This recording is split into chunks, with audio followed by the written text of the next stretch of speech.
Welcome back to the Agile Matrix Podcast, your gateway to the dynamic world of agility.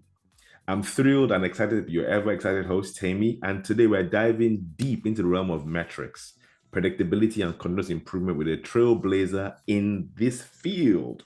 Yes, joining us is none other than the great, the awesome Sonya Siderova. Now, she's the visionary CEO and founder of Nave and a leading Kanban coach. Sonya knows her stuff when it comes to metrics. I mean, I've sat down with her in a class and she knows her stuff. As in that class, I was blown away every single day. So we're going to enjoy Sonya's wealth of experience and expertise today. We're about to unlock the secrets of harnessing the power of metrics to drive teams towards unprecedented levels of success. So what am I saying to you? Get ready to be inspired as we explore the importance of metrics in agile teams. We discover how to leverage data for actionable insights and learn strategies for achieving predictability and fostering continuous improvement. So from uncovering hidden bottlenecks to optimizing workflow efficiency, Sonya is here to share our invaluable knowledge and empower you to take your agile game to the next level. I promise you that's going to bring great people to the podcast. So what am I telling you today? Grab your favorite beverage, grab your notebook, buckle up and prepare to embark on an exhilarating journey in the world of metrics-driven agile with the great, the awesome, the inspirational Sonya Siderova. So welcome her to the Agile Matrix Podcast, and let's start. So good afternoon, Sonya. Thank you for joining the Agile Matrix Podcast. I hope you liked the intro I gave for you. I loved it. Thanks, Tammy. It's a great pleasure to be here. Thank you. Thank you very much for coming on. Now, Sonya runs a company. She's a consultant. She's an awesome personality. So her giving her time to the podcast I don't take it lightly. I've had, like I said, I've been in the class with Sonya and she knows her stuff. So Sonya, thank you for joining us today. I have a couple of questions I've written here. So even though I've given like an introduction, can you introduce yourself to our viewers and give us a bit of your backstory? Of course. My name is Sonya. I'm the founder and CEO of Nave.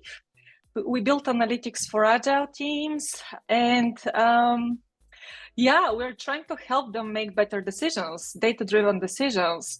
The whole goal behind our application really is to optimize the flow of work, to optimize the process behind the work so that people don't really rely on guesswork, intuition, and good feeling when they make their decisions. It's all about data. It's all about facts. It's all about proof. So in the end of the day, our goal really is to relieve overburden, to move the focus from people to the work, to the process, and in the end, deliver results faster and more efficiently. Wow, I like that part. You see, and this is why I promised the podcast listeners that I was going to bring great people on. Because you see, what Sonya is talking about is, I'm sure all of us are Scrum Masters, product owners, project managers, delivery leads. We've been asked those questions. The popular, lovely question, when will it be done? How will I know it to be done? And what Sonya is talking about now is to take the guesswork out of it. So that when you're asked, it's not a gut feel that you go, I think will be done by this day, but to bring some level of reliability. And like, you see, and I always tell Scrum Masters this, that, you know, your job isn't just to run the events, right? They are paying you to be effective, efficient, and like Sonya rightly said, reliable. So Sonya, I have a question here. So metrics play a very crucial role in driving predictability, right? And continuous improvement within teams. Could you share some key metrics that you would suggest teams should focus on? Because obviously we know the popular metric, some people call it the bad guy, velocity. Now, some people are stuck on that. So if we were to speak to a Scrum Master right now, you go, I want to help you to be predictable, to be reliable. What metric would you say they should focus on? Okay, so this is a question that I'm essentially receiving every single time. And my answer when I speak to people who are just about to start managing the work, who are looking for more predictable results, more reliable results. And the answer is super simple. If there is nothing else that you track, nothing else that you look into, nothing else that you're trying to improve, the only thing that you have to look into is your work in progress age. Oh, okay, the age. Okay. Here it is. So let me explain why. So first of all, let's start from the basics. What's that? if you have one work item in your process and it spends like 2 days, it has been started 2 days ago, the work in progress age of that item will be 2 days. Tomorrow, it's going to be 3 days. In 5 days, it's going to be 5 days. So your work in progress age is the time your work spends in the process from the very beginning. It has been started up until to that specific moment, up until to now. Now, if you have like 3 items, and then each of these items have like 1, 2, and 3, WIP age of 1, 2, and 3, the average age of WIP will be 1 plus 2 plus 3 divided by 3. Yeah, which was, I think it's 6.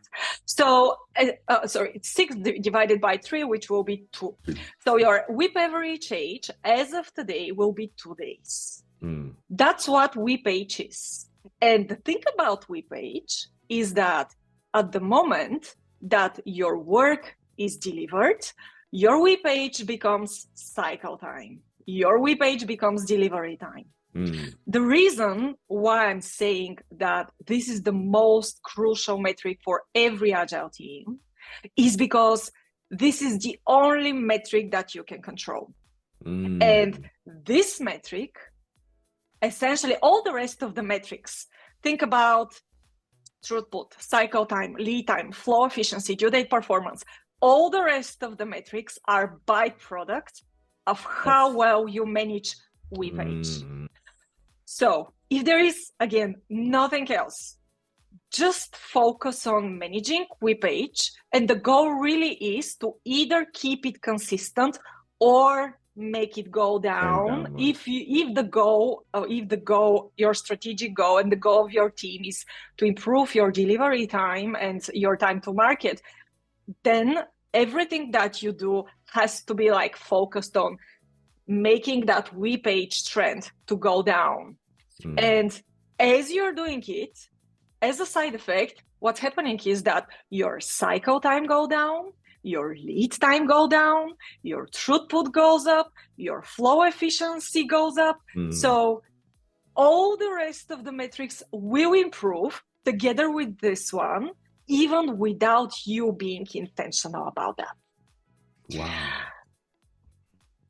So if there is just one advice that you take away from this podcast, go ahead and start measuring your WIP age. Start measuring the WIP average age of all the work items that you currently have in progress and start improving that metric.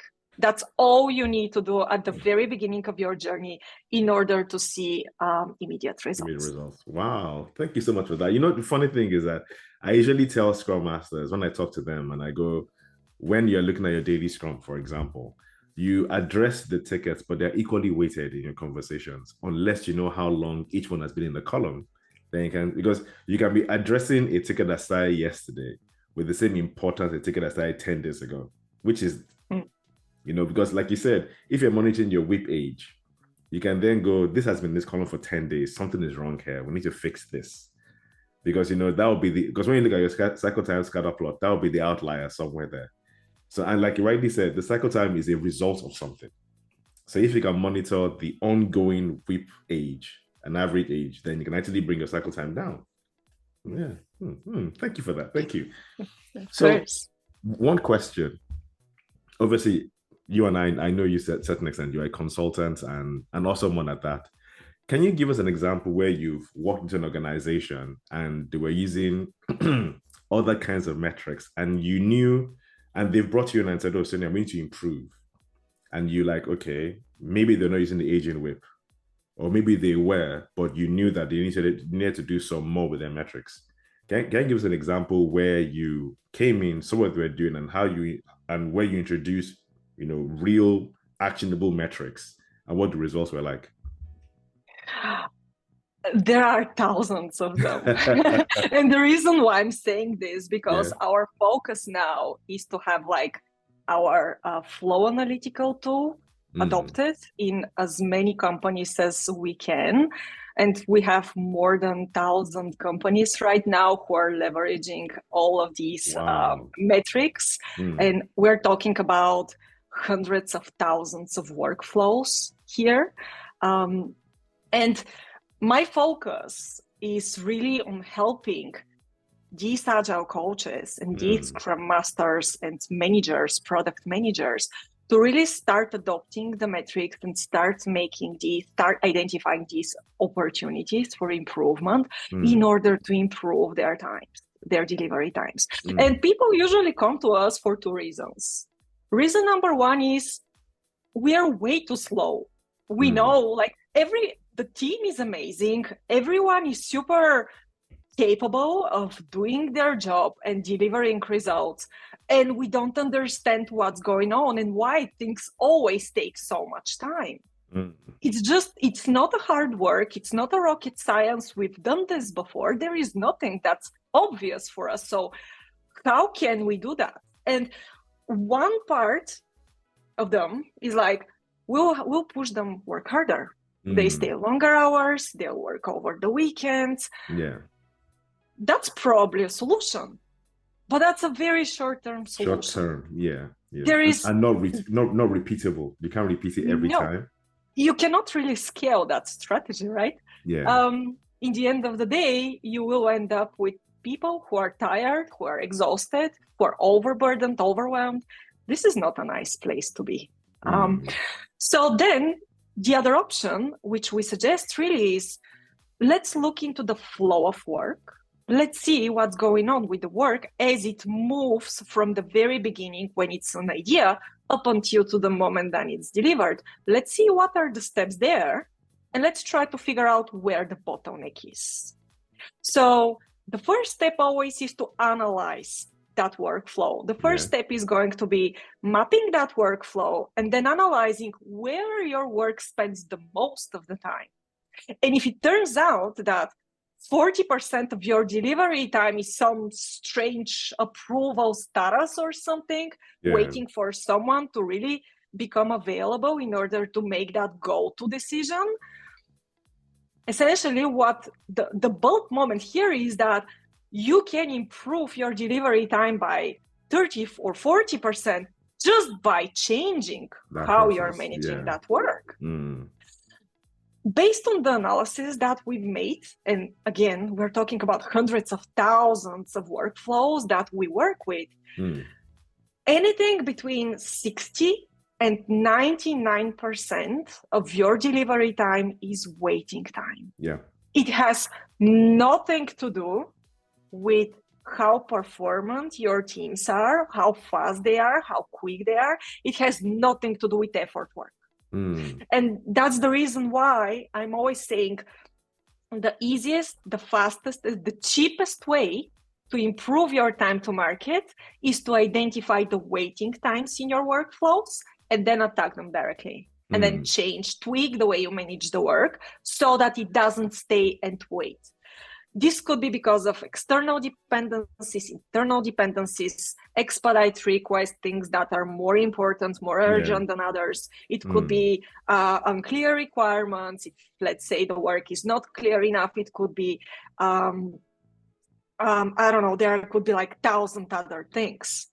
Each and every team will be different in identifying where the bottleneck is. But in the end of the day, the goal is to identify what's that opportunity that if we focus on it, it's going to make a tremendous impact, and the highest tremendous impact on how quickly we improve our delivery time. So that's number one reason people come to us, and that's how we address it. Number two reason why people come to us is, Sonya, the most important question always is, when will this be done, right? Yeah. How can I'm so tired of coming up with artificial deadlines, either from the teams or pushed from somewhere else, and then working our all days and weeks and without any results, and always being late and always being under delivering. I'm so sick and tired. I just want this to be easier, to be more reliable, and to actually work. So they're coming to us looking for an alternative approach to making delivery predictions. And The approach that we use there, the approach that we have adopted into Nave, is called the Monte Carlo simulation, which is based on probabilistic forecasting. Mm-hmm. So for all of you who haven't heard about that, here is what it looks like. The basis of the simulation is throughput. Throughput, we define throughput as the number of items that have been finished on a certain day. It doesn't matter the size of the work, the complexity of the work. None of this matters. It is the number of items finished on a certain day. So the simulation is going to look in the past. It is going to take the number of items finished on a certain day for all of the days, let's say the past 3 months or past 6 months. Yeah. It will shuffle all of these numbers, and it is going to give you, so let's say yesterday you finished 4 items. It's going to take that number and it's going to say tomorrow you'll probably finish 4 items. Then 2 days ago it's 6 items. Then it will take these 6 items and it will put it in some random day in the future. It is going to run hundreds of thousands of times, sometimes even millions of times, in order to give you a probability distribution of what are all the possible outcomes in the future based on what you've done in the past. And then the results that are available for you will be, there is a 70% chance that you will finish, let's say, that project before the 1st of September. Or there is an 85% chance that you can finish that project before the 1st of October. Or 98% that you can finish that project before New Year, like New Year's Eve. So pay attention to the language that I'm using here. I don't say you will be finished on 30th or 31st of December. I'm saying before that. And the reason why I'm saying that, and the reason why I'm also working with percentages, is because that method, it's all about risk management. Yeah. It's all about risk management. Is there a chance that you will be finished earlier? Yes, there is. But are you going to be late? If you go with a 98 percentile, that will be before New Year. There is just 2% chance that you will be late, right? So the question now is no longer when you will be done. The question now is, how much risk are you willing to take? Yeah. If the work, and here is where the size and the complexity of your work takes place. If your work is super easy, small work items, you've done this before, you don't expect any challenges along the way, go with the 70th percentile. Go with the 70th percentile and say we will be delivering before the 1st of August, let's say, if the simulation is showing you that result. Yeah. If the work is complex, if you've never done this before, if there are a lot of uncertainty, a lot of unknowns, then go with the 98th percentile. So the higher the risk, the higher the percentile. And with it, the end date moves to the future. Yeah. So why is that approach so successful? First of all, there is no guesswork here. The only input of the simulation is the number of items that you completed. It doesn't rely on hours estimations, story point estimation. Any relative approach to estimation is not here. There is no guesswork at the very input of that approach. And then the result comes as a range of numbers and the probabilities of each number being hit. So this approach, people love it. First, because everyone can use it. You don't have to spend like a whole day with your team or management or whoever to sit down and trying to figure out how much time each task is going to take in order to come up with a delivery time. Yeah. Right? You don't have to do that first because it's not reliable. Again, you may be able to estimate the effort time. How about the rest 60 to 99%? Is that something that you can really predict? No. by intuition, it could be hard. And don't get me wrong, I've worked with teams who are literally shooting in the dark and they're making it amazing. Like they're just delivering. Really. Wow. So the reason why I'm saying this is, if your current approach of forecasting is working well for you, just keep using it. Don't do anything about it. If something is working, there is no reason to change it. There is no reason to look for a solution to a problem you don't have. Okay, if it doesn't work for you, though, there is probably here an opportunity for you to look for an improvement or for a different approach. So the reason why people love it, first, because it's super quick, everyone can do it. It's super reliable because it is based on what your team did. Yes. It's not just something that's been, yeah, indeed. And the question, like, I always feel like this is like the next level management, because it's no longer when you will be done. It's more about the tools already gives us these numbers. You already know what are the possible outcomes there. The question now is how much risk I would like to take. And let me tell you, every time when I'm talking about this approach, the first question is, Sonya, how would you deal with the size of the work? This approach can only work if you have like items of the same size, right? No. always. And I'm like, if I had $1 for every time that I heard this question, I'll spend my entire year in the Maldives and like laying on the beach, you know? Here is the thing. Monte Carlo doesn't tell you which items you will deliver. The only thing that it can tell you is, if you have like a backlog of 40 items, there is an 85% chance that you will be done by 1st of September, let's say.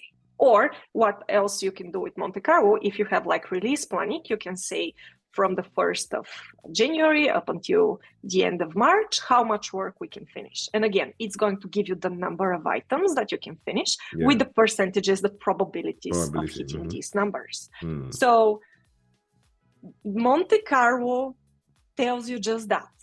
If you have that timeline and if you have that budget, you have 20 slots, let's say. It is up to you now to decide how to use these slots. Because at the very beginning, when you are performing the forecast, that's all you know. This is just the very beginning. You cannot really predict everything. You cannot figure out how much work you're going to come up with. Things will drop off. There will be more work coming in between. You will split items. You will find defects. More things will come in between. All different things will happen. So what you know and what you work with now is you have 20 slots. Let's decide now how to fill in these slots in a very agile way, how to fill them to make sure that the most important work goes first. And then you decide how to fill the rest of the slots as you're progressing through the project. And one of the smartest things that you can do, especially if you're working with a fixed deadline and there is like contractual obligations, or you have a campaign, let's say you have to hit Christmas, and if you don't deliver by Christmas, the project doesn't make any sense anymore. So if you're in that kind of situation, or there is a very high risk associated with what you're doing, we always say you have to start applying the continuous forecasting strategy, which essentially means at the very beginning, you have your forecast. 2 weeks later, run again the forecast by taking into account what you've done in the past 2 weeks, and then put the number of items that are left from your backlog. Okay. To see what the percentages look like. Is it still like the date that you're targeting? Does it still come with the same confidence of you achieving that result? So if it's going like up or down, you have to take action. And then, for example, if it turns out that the probability of your initial end date is actually dropping to 70%, let's look into what's going on with the workflow. Maybe there is a bottleneck again that we have to address. Maybe people are working on way too many things at the same time. Maybe we should reduce the work in progress limits so that they can really focus and really deliver rather than keep starting more work. So every 2 weeks, you run the forecast, you look backwards on what you've done so far, and you analyze what's the probability of still hitting that deadline. And if at some point it turns out that you won't really make it on time, then you just communicate that, you know? That's how we build credibility, by making sure that as we go off track and we know that it will be impossible, we have to negotiate now. Are we going to negotiate end date? Are we going to negotiate the scope? Are we just letting people know that it won't happen so that they can take action early? That's the main benefit of having this approach. Wow. That's awesome. You see, there are three things you said. There's one thing I want our listeners to actually pick up on. There's a term you've used regularly, which is you look at opportunity for improvement, and that's really powerful. So listeners, what Sonya is saying, that your metrics present to you an opportunity for improvement. They give you data that you can actually look to use to improve.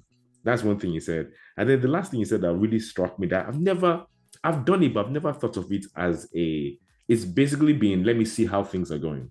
But we talk about continuous forecasting, because at the first, you give a forecast, then you keep monitoring, because you're going to make changes. You're going to have a retrospective. You do different things, and different situations come up. You have to find out, has it knocked us off our estimate, or are we still, or rather, has it knocked us off our forecast, or are we still in line? And that's really powerful, because then, like you said, when you get that credibility, then half of the pressure that Scrum teams and Agile teams face kind of dissipates, because now they're trustworthy, they're reliable. It's just, can they hit the target at the target time? That's wow. And like Sonya rightly said, there's something that, like I always say, that when you do value stream mapping, the shock that people get when they find out what's actually taking a bulk of their time, like you said, in your analysis, you're seeing between 60 to 90% waiting. And then people are like, wow, just that alone. So like Sonya rightly said, remember, when you start off, first thing, analyze the workflow. Identify what's pulling the cycle time all the way down, or rather taking it all the way up, and then see what you can do to, because if you locally, or like what people normally do, they sub-optimize, right? They work on the Scrum team, code faster, test faster. But if we finish all the work and then it spends 2 weeks waiting for a manager to approve, no matter what you do here, you're going to have 2 weeks plus in your cycle time. Yeah. That's the main reason why I said focus on your web page. Because the only prerequisite to having Monte Carlo giving you reliable results, and honestly, the only prerequisite to any other approach of forecasting, regardless of what you're using there, is to manage a stable workflow. What this means is that the reliability of your forecast will depend on that fact, on how well you're managing that web page. If your data is all over the place, don't get me wrong, I love pictures like this. This is my favorite business situation, because there's so many opportunities for improvement. And when you say opportunities for improvement, one of the things that really struck me a lot is when people see their pictures from the very first time and they're like, oh shocking. My God, I have no idea.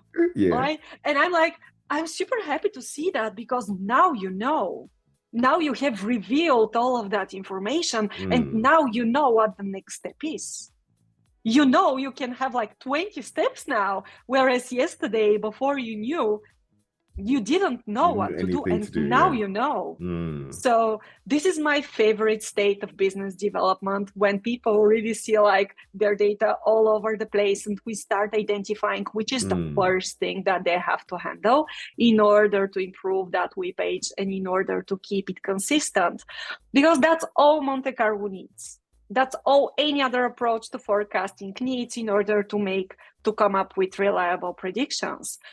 As long as your WIP page is consistent, even the question, how much risk are you willing to take, will be very easy to address, because the numbers that you see next to each percentile will be so close next to each other. They will be very close, and it wouldn't matter. So what happens if you have like a very inconsistent WIP average ages is that essentially the simulation will tell you there is a 50% chance to finish your project on the 1st of, let's say, June, and 70% to 1st of October. No one is going to buy that forecast, right?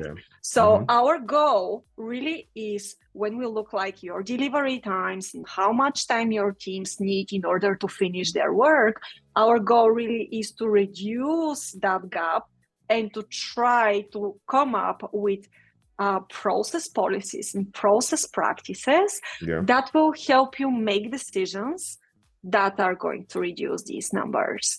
So one example of a decision like this is implementing work in progress limits. Right? T-shirts. Show me your WIP limits. So if you have like a team of, let's say, 5 people, and there are 20 work items in progress, what this means is that on average, every person works on 4 things at a time. The reality is that one person can only work on 1 thing at a time. There is no such thing as working on 4 things at the same time. Multitasking. So, well, it's not really multitasking. Like, if there are people, like, there is no such thing as productive multitasking. The only productive way of getting things done is to focus on 1 thing at a time. There are people who are very good in switching quickly between things, but that still doesn't mean that they're working on 1 thing at a time. They just work on all of them at the same time, and they don't finish any of them. So essentially what we're always saying, if you have that situation where like you have 5 people and 20 work items in progress, essentially you have just 5 items in progress, and the rest of 15 items, they're just sitting and waiting, contributing to that high percentage that I mentioned in the very beginning. So if this is you, and if you feel like this is something that you start observing, I challenge you to try out and just keep your WIP limits to 10, let's say, and then see what happens. Give this a try for just a few weeks, see what happens. There is like such a huge bulb moment when people start using WIP limits. And I have to tell you, it is uncomfortable. It is uncomfortable because people are used to start more and more work. Developers, they finish their thing, they just go to the backlog, they pull more work. Okay, but delivering results is not an individual thing. It's not an individual effort. Delivering results is a collaborative effort. You are not done up until your entire team is done. It's done. So you as an individual may keep pulling work, but that work is not finished. It's not completed. It's not delivered. It hasn't brought any value to your end customer. So sometimes it would be uncomfortable because the individuals within the team will be, what should I do now? Right? And I'm like always working. And now all of a sudden there is nothing that I can do. So in these cases, we always say, go ahead and see if you can help someone else finish their work. Or see if there is like an item in the board that no one is doing anything about it, or it's waiting for code review or approval or whatever it is. Just look into what's on the board and then join people there to actually see what's going on and how you can help that work move forward. Because that's how you reduce your WIP page. That's how you reduce your cycle time, by having the attention of the team to the work that has been started rather than to keep starting more work. And the other perspective is that people who are scheduling the work would feel quite uncomfortable because they, like, in their minds, in order to finish something, you have to start early, right? But that's not the case. No. Your team has that much of a capacity. By having like a huge backlog in front of them or pushing work inside the process, it won't magically increase the capacity of your team. They can only work on that much work, that many work items. So try to identify the capability of your team. We have tools in our analytical suite that is measuring that number for you. Identify the capability of the team and only give them that amount of work. That's the most efficient way for them to finish that work as quickly as possible. So I want to challenge you to do that. I want to challenge you to really reduce your WIP limits and see what happens with your delivery times. I'm asking you to keep an open mind because I know how uncomfortable this could be. But give this a try for just a few weeks and then see the results. Thank you for that. And to our listeners and our viewers, in the description, you'll find the link to the application she mentioned, Nave. It's powerful. The first time, I used it before I met you. In fact, that's actually what made me find you and then come for your course. Because I looked at it, I was like, wow, it's so simple. I was working with a client then, and there were always questions about how well is this team doing? And when I was like, oh, what analytical tool do you have? And they said they had, Nave. And I was like, oh, I've never seen that before. Let me check. And I was like, whoa, okay. It drove, in fact, I was able to 3x my team just by looking at the data that I got. I looked at the work item age. I looked at the cycle time, and I looked at the cycle time histogram and scatter plot. And in fact, I used the cycle time scatter plot for the retrospectives. I was like, okay, the outlier here, why did it take so long?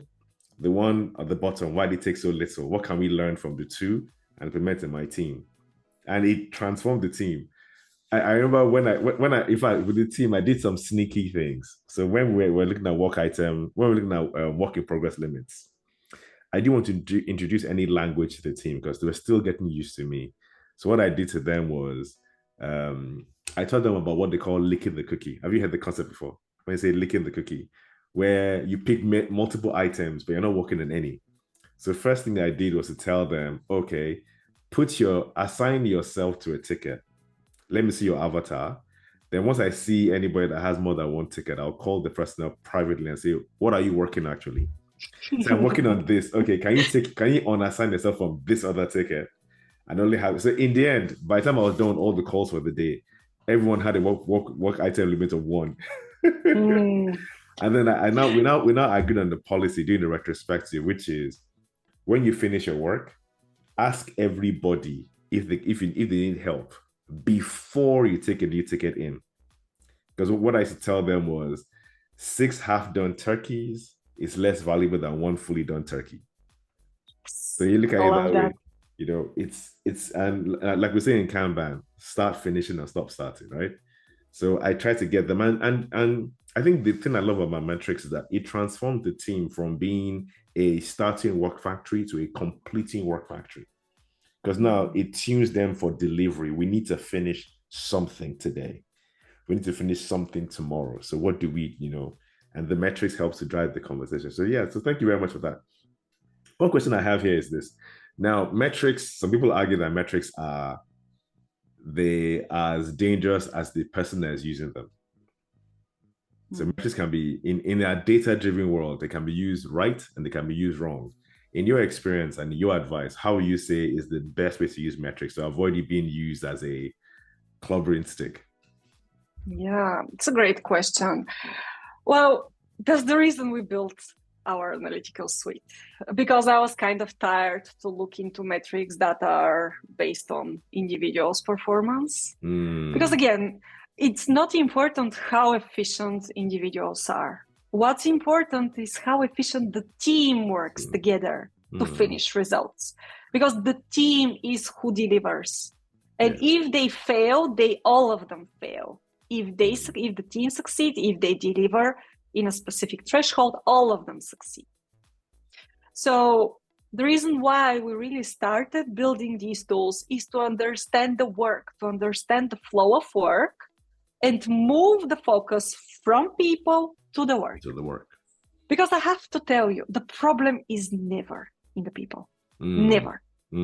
The problem always is somewhere in the workflow, somewhere in the steps of how you manage the work. And it's usually just a little tweak that have to implement in order to see tremendous results. Yeah.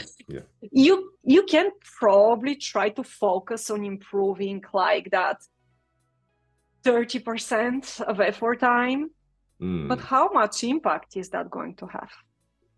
Right? Minuscule compared to the others, yeah. So when I'm working with teams, I'm always saying start with a goal in mind. What's the goal? The goal is to improve time to market.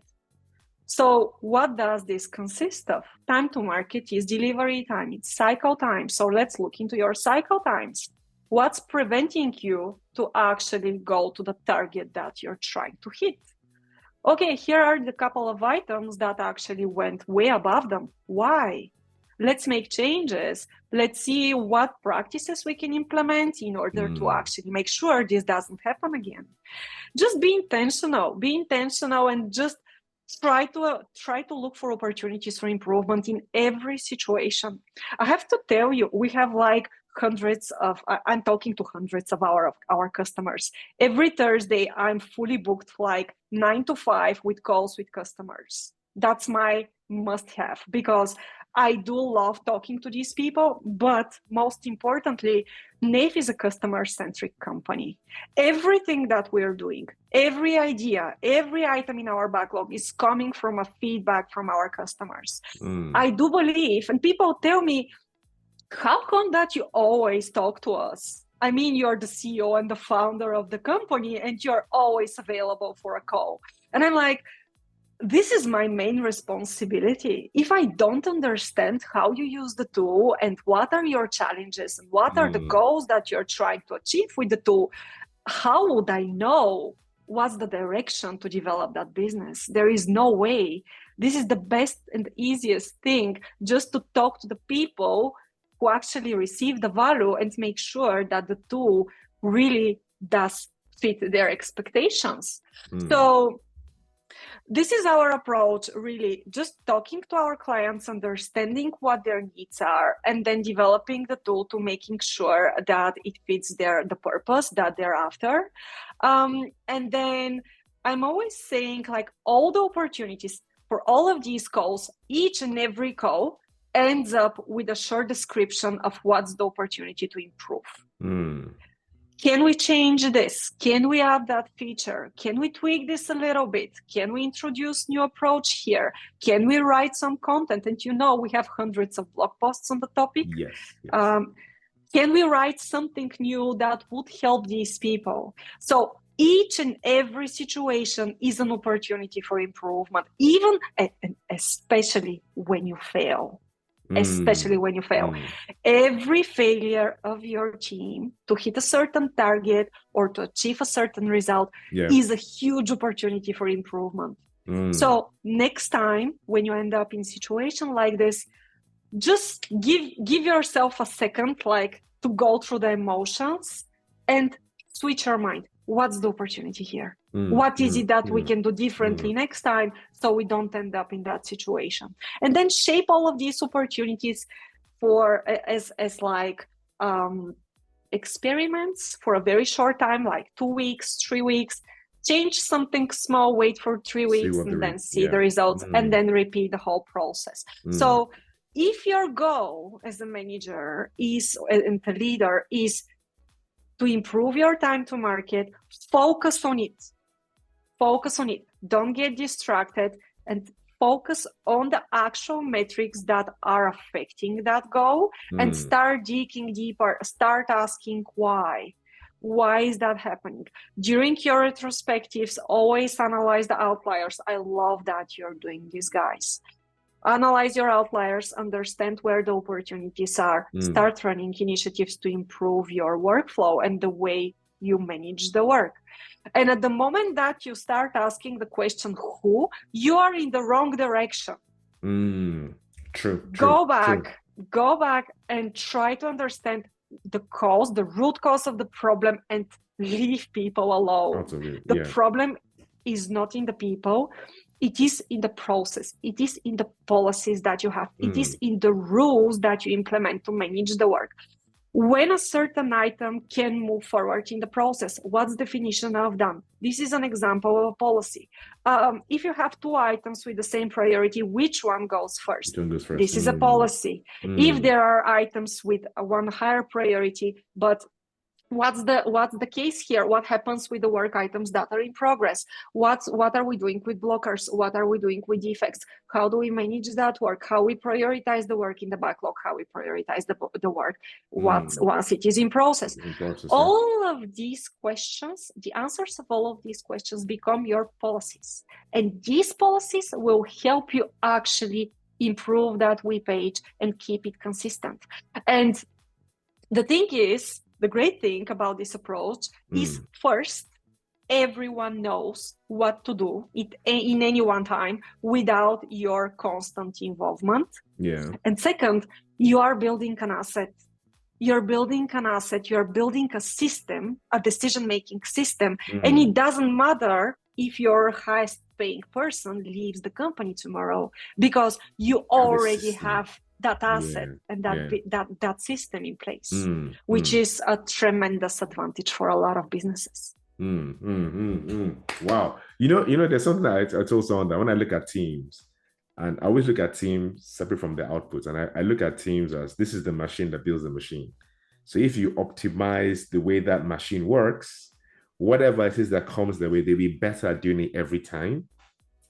You know, it's like you said, the policies, the work, the practices and all that. If you improve those things, then every time the team will get better. It'll be an automatic thing. And it is so smart if you think about this, and it is scalable. Once you have that, and once you prove that it's working, and it's very easy to prove if it's working or not, you just look into the numbers and the trends, then you scale it. Then you make it a standard, and then you just scale. Yeah. So very important point, you know, that Sonya has mentioned here, which is when you're looking at metrics, look at the processes, look at the work, not the workers, right? So we say manage the work and let the workers self-organize around it. So that's what we are saying, that you can, if you look at metrics, don't fall into the temptation of going who, like Sonya rightly said, don't go who, go what process do we need to improve to get to the outcome that we want. Like Sonya rightly said, don't get distracted, because it's very easy to go, oh, it's team's fault. No, there's a process that determines how team works. Focus on that process for the sake of the overall objective you have, which is maybe your time to market, your cycle time, whatever it is. So focus on the what, on the work, and let the workers self-organize around it. So one question that I usually ask, which people usually laugh at, is if you could go into a time machine now and go back 20 years and you met Sonya, what would you tell Sonya? Make the right thing. And what I mean by this is, it's so easy to get distracted and really to go like in the wrong direction. When I start thinking about, okay, what's the right thing right now? Yeah. What's the right thing in that situation? What's the main thing that still has to be the right thing and the main thing? I'm like, just focus there. Put your blinders on, just focus there. I think this is probably one of the most important things, because I've been guilty. I'm always running after the new shiny object that I'm seeing and that I'm hearing about. Yeah. And everything is like so like tempting to try, and to, especially when it comes to like all the different opportunities that you have. You always see at the moment that you start looking for opportunities for improvement, you have like hundreds of them. And the most challenging thing, well, not with our analytics suite because you have the answer there, but it is, which one should I focus on now? Which is the right thing? So number one, how to identify the right thing. And number two, how to stick to it, right? How to stick to it. Sometimes there are things that may need some time. Sometimes you will see that, and that was the mistake I made like 20 years ago. I started with an initiative, and then the performance dropped down, and I didn't really have the patience and the tolerance to wait long enough to see the actual results. Come on. Okay. There is a term for this. It's called the J-curve effect. Yeah. Right? So at the very beginning, when you start an initiative, the performance will drop, and at some point it will start going up, right? So sticking to that right thing, if I have to be honest, if I stuck long enough, I would have seen results way faster than I did. So, and that's the reason why we're trying to do things that are short-term, that have short-term effect quickly, and shape our initiatives, make them small enough so that there are results in the short term. In that way of working this way, we still have the J-curve effect, but we have very small J's, right? And then you don't really have to test the tolerance and the patience of your leadership team, because I'm talking from my own experience. I wasn't patient enough. And at some point, if you keep doing this, if you keep looking for the new shiny object and try different things, first try Safe, then try Scrum, then try Kanban, then this and that, in the end of the day, try what's working well for you.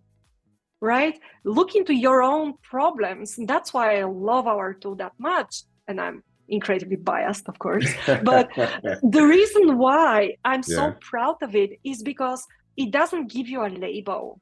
It just tells you, take your own process. There should never be a judgment about it. Take your own process and start digging there and understand what's the problem that you have to solve. Don't jump into the next shiny object that's on the market. Understand your own problem and look for a solution that works for your own teams, your own business, and your own customers. So just focus on that and stay on that lane. That's the fastest and easiest way to get results. Wow. Thank you for that. Thank you. And just to buttress Sonya's point in terms of contacting Sonya, I just remember that the first time I actually spoke was when I was in the application. I got stuck somewhere because I didn't understand something. It was when you eventually, so I messaged you on LinkedIn and you responded like the next day. And I was like, so when I go to the team, I was like, she responded as in, this is the CEO. And your answer was it wasn't just a response of, it was very precise. Okay, to get what you're looking for here, do this, do that, do this, you get the answer here. And then I remember you even said, come back if you have any other problems. I was like, that's where I actually started getting to know you, So one question. So imagine you're talking to a Scrum Master, right? That has been using velocity all the while and has hit the brick wall of answer the question, looking to be better. What would your advice be to that Scrum Master regarding metrics and predictability? What would you say to that Scrum Master?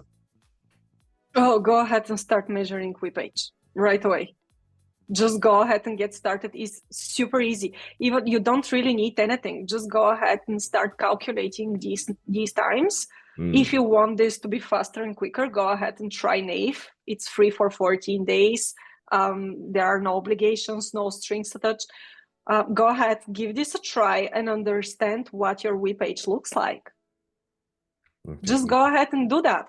And then if you don't feel delighted by what you're seeing, then let's start talking about what is it that has to change in order to get to a place where you will be comfortable with the delivery times your teams have and the approach of forecasting that you use. Okay, thank you. And like I said before, in the description, you'll find the link to Nave. So check it out. Like Sonya rightly said, 14-day trial period. The tool is fantastic, I'm telling you. And I, like I said before, I was able to 3x a particular team just looking at the data. Just the data. Because like I always tell people, data is like a mirror, right? If it's done proper, you see yourself as you truly are. And then you can go, I like what I'm doing. I like what I look like. Or I need to fast a bit more and go to the gym. But it makes you do something, when presented properly. So So thank you very much, Sonya.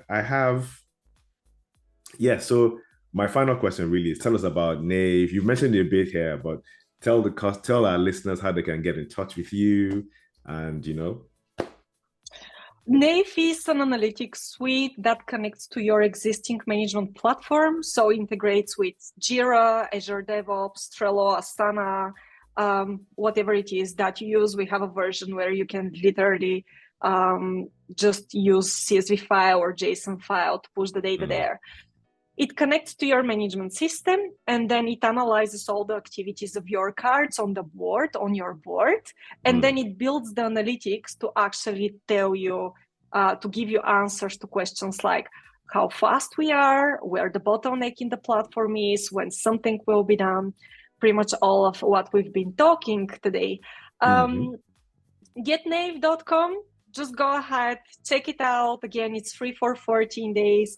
I'm on LinkedIn. I would love to hear from each and every one of you. I would love to hear what's your main takeaway from that podcast.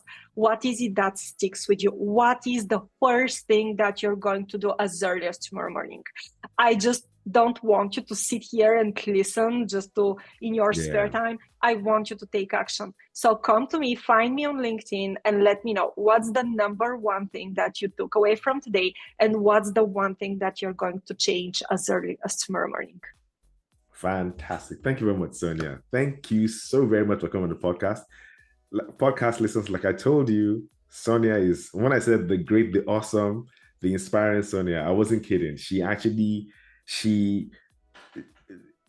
You can almost say she sings and speaks and dreams metrics and improvements and opportunities for improvement. So she's on, I mean, like I said, I messaged her, she responded. I looked at her blog post. I'll put in the link of the description, you see the link to the blog post, really powerful articles. In fact, I don't know if you know, I follow you on Twitter as well, or on X, because your blog posts are so, there are blog posts of someone that sees a problem and is trying to actually give data, information for people to solve, which is really powerful. You don't find that as a common thing, but Sonya gives nuggets everywhere. So that concludes another enlightening episode of the Agile Matrix Podcast with our incredible guest, the great, the awesome, the inspirational Sonya Siderova. So we hope you found today's discussion on the importance of metrics and predictability both insightful and inspiring. I'm sure you did, because I took notes. So I hope you did. And if you haven't taken notes, go back to the beginning again and start listening and take your notes, because I took notes. So what am I saying? Don't hit the pause button yet. There's a wealth of knowledge waiting for you in our past episodes and even more exciting conversations on the horizon. So stay tuned to all our latest releases and never miss an opportunity to learn from industry experts like Sonya. Be sure to subscribe to the Agile Matrix Podcast on your favorite podcast platform. Thank you for tuning in. Remember, the journey towards Agile excellence is just beginning.